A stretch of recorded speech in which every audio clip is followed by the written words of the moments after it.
Cuando deseen. L'Associació de Veïns Cabanyal-Canyamelar vol deixar molt clar que està frontalment en contra de la prolongació de l'avinguda de Blasco Ibáñez a través del Cabanyal, destrossant la nostra cohesió social i urbana. Tot el món de la cultura està en contra de la prolongació. Arquitectes, urbanistes i sociòlegs de renom, locals, nacionals i estrangers, estan en contra de la prolongació.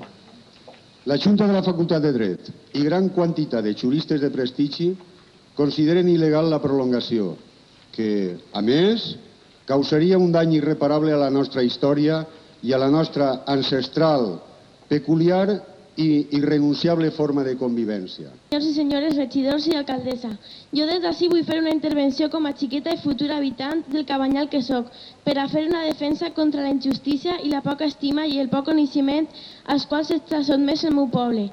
He viscut tota la vida en ell. Ell m'ha vist néixer, en ell he jugat i en ell m'estic fent dona, i ahir volen matar-me'l. Volen enderrocar el meu poble, que és un poble sense el qual València no seria ni ciutat. I si València és alguna cosa és gràcies al port, a la mar, a l'horta que el meu poble té i del qual sempre s'han aprofitat. L'han anat marginant, deixant que s'ompliga de droga, de traficants. El gamberrisme i els actes vandàlics han anat augmentant. La por i la inseguretat han anat guanyant terreny, però proposem participació i consens. Encara estan a temps de reflexionar. Necessitem un pla de rehabilitació sense destrucció. Les nostres cases no les tiraren ni les bombes ni la riua. Vostès tampoc les van a tirar.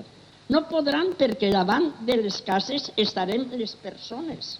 Sempre estarem les persones per defendre la nostra vida, que som els que hem viscut allí. Tenim una herència dels nostres pares que és tan forta que mai podrà tombar-la. Tenim un compromís tan fort en la nostra història, en el nostre passat, que ningú mai serà capaç de trencar-lo.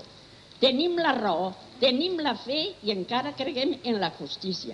Però si alguna cosa fallara, quedem nosaltres, els nostres fills, els nostres nets y els nostres rebesnets. También en la Asociación de Vecinos Pavimar llevamos casi 3 años de lucha legal y democrática. Contra el Ayuntamiento del Partido Popular en Valencia, presidido por la señora Barberá, intentamos hacerles cambiar de opinión sobre la prolongación de la avenida Blasco Ibáñez. Prácticamente sin medios, quitando tiempo a nuestro descanso y a nuestro trabajo, aportando dinero de nuestros bolsillos, nos hemos enfrentado a una maquinaria de poder gigantesca y aplastante. Una maquinaria que ha maquinado maquiavélicamente nuestra destrucción y descrédito. Pero nuestro esfuerzo y resistencia nos han aportado grandes razones técnicas y jurídicas que nos han hecho pensar que ustedes entenderían y pararían esta amenaza que solo supone destrucción. Por 20 votos a favor y 12 en contra se aprueba el dictamen. Yo ruego, por favor, al público asistente que guarde el respeto debido al hemiciclo. Ruego